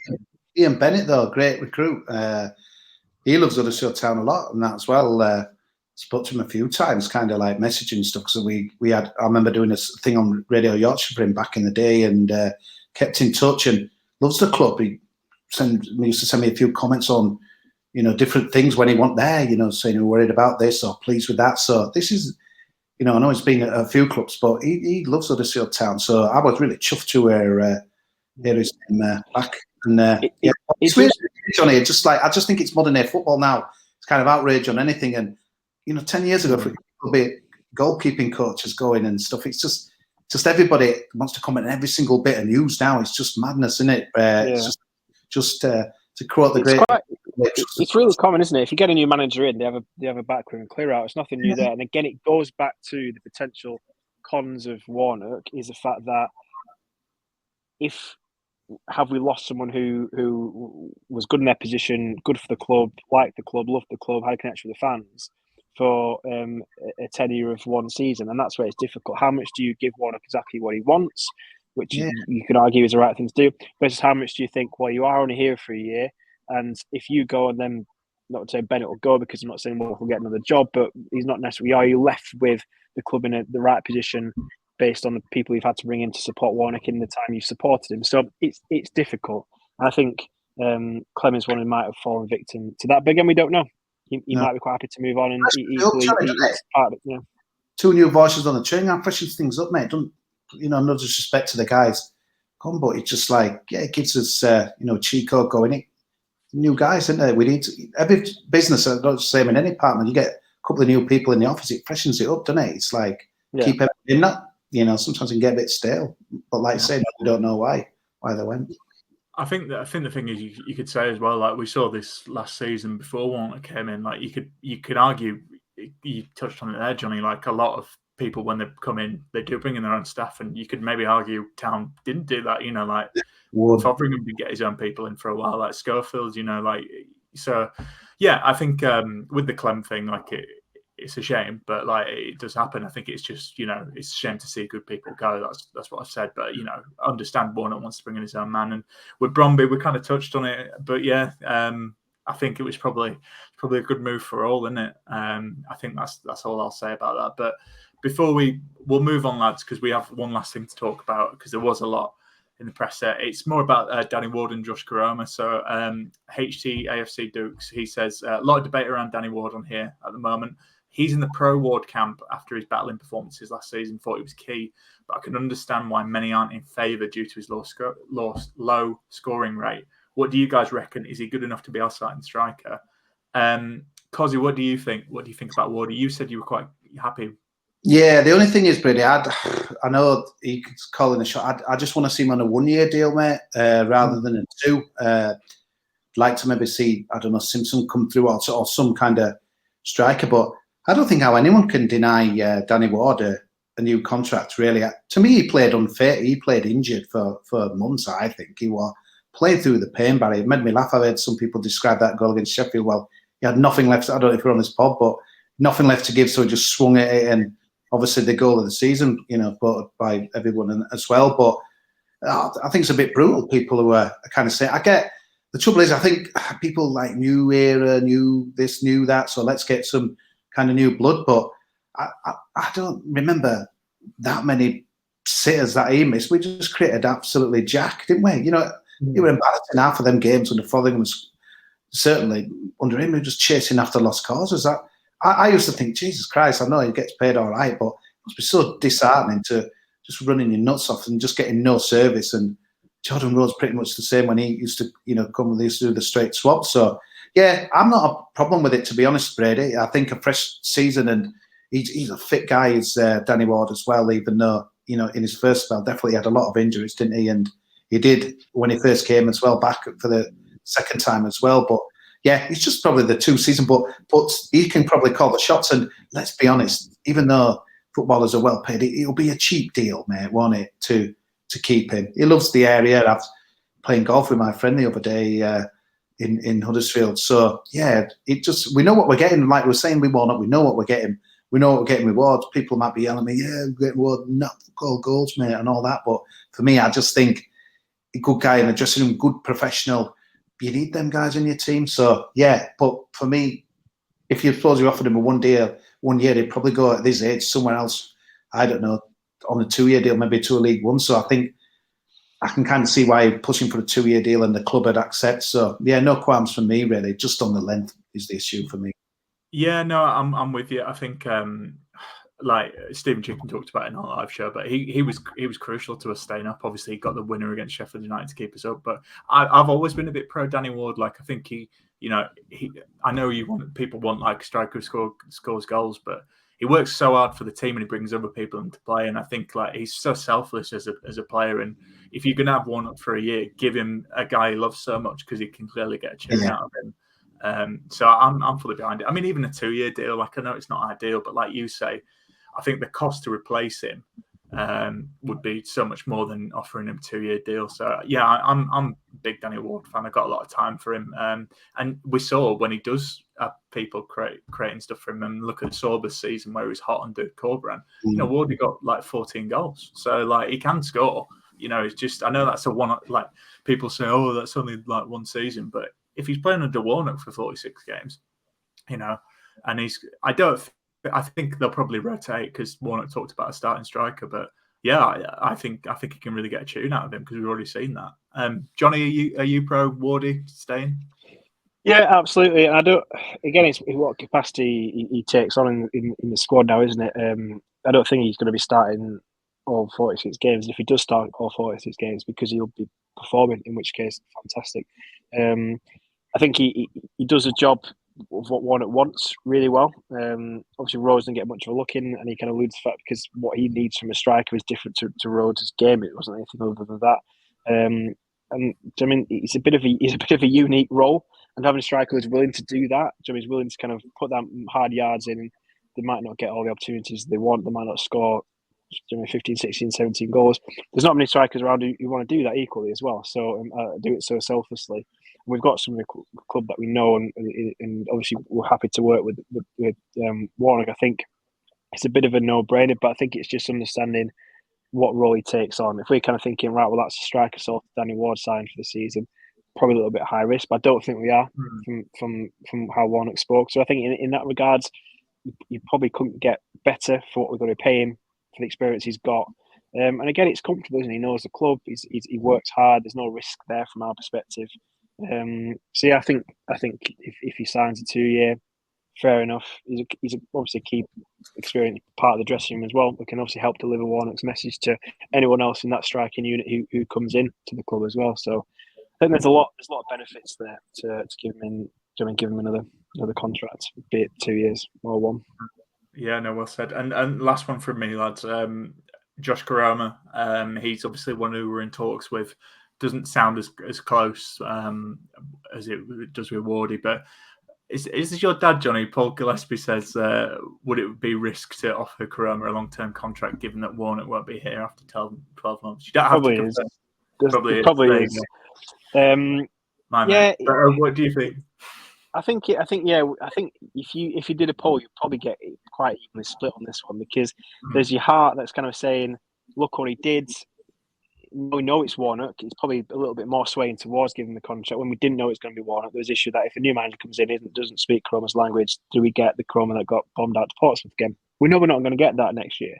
And I think if Kroma signs a deal, we'll get the Kroma that we got towards the end of the season for at least his first year of that contract, which makes it a little bit more sensible to offer him one.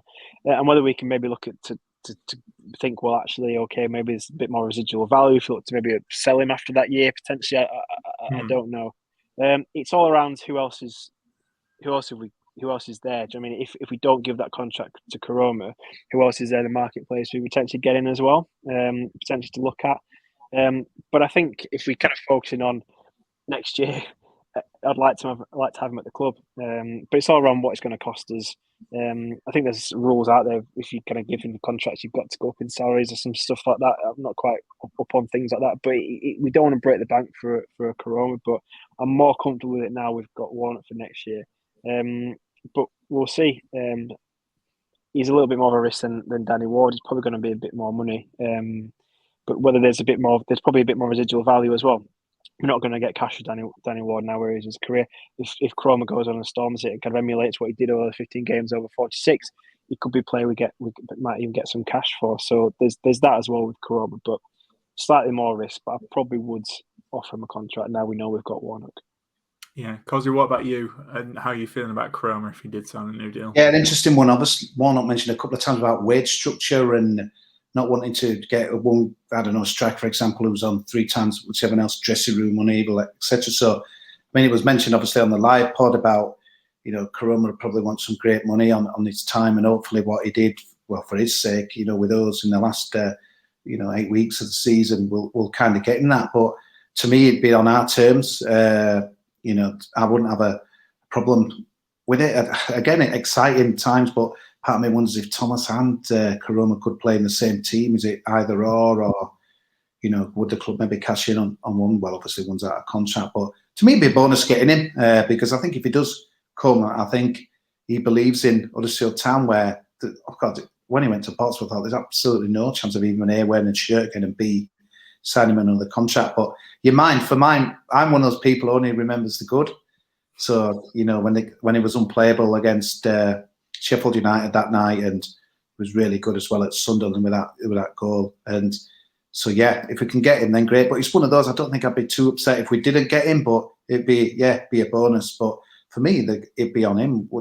If you're his agent, surely you're like, Huddersfield, let's see who else is interested. But there might not be many people. I think there will be. But, yeah, we'll have to wait and see. But if we can get a tune out of Thomas, I won't be too fussed, to be honest, mate. But, yeah, it's on our terms. Yeah. No, fair play. I mean, I'm kind of with you guys. And like you mentioned, Johnny, I forgive the money's right. We talked about it in the live show, but I think if Warnock's staying here for another year, we know we can get a tune out of him. And I know this would be, Chrome would probably want to hear this, but like you say, Johnny, if we got a year of, if we get a year of Chroma performing as he did under Warnock, I think, you could probably sell him for, several million, if he does that, if he puts in a full season of that. And, that's what I'd be kind of trying to do if I was Town. But yeah, well, I suppose we'll see. Well, it's just hard. But yeah, I think his performances were great. It's just I think that's been the thing, isn't it? Like we haven't seen that over a season yet. But who knows? I think if the money's right, I'd risk it personally. Yeah. But the thing is, just kind of at the ending for me, there's been a real buzz about Huddersfield Town this week. We've got a friendly against the RMV, and we've got the trip to Cornwall, which I know Pozzo wasn't that excited about, but I think it'd be great. The fans get down there. Some people will love that, getting down to Cornwall, kind of bonding again, the fans and the team, where before Warnock, their team and the fans were out of love. The fans were out of love with this team, this club. So that's a great chance to get it going. And so Warnock mentioned about people doing autographs. That'd be brilliant. Wouldn't surprise me. Warnock invited a few for a barbecue afterwards and stuff like that as well. Really good. We saw the new shirt. Last week, Jake Edwards spoke well.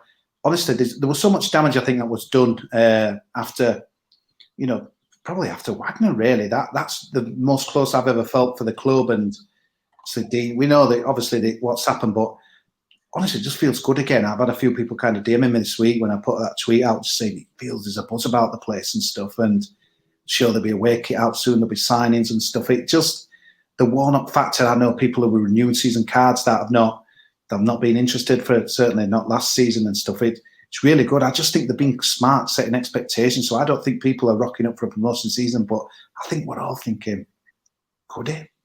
So there's a long way to go in summer before we even get there. But for me, it's a buzz, and just having Leeds in there, that's going to be even better, because what rivals are like in offices. I work in Leeds. You guys might do out there, and the banter started already. So really exciting times.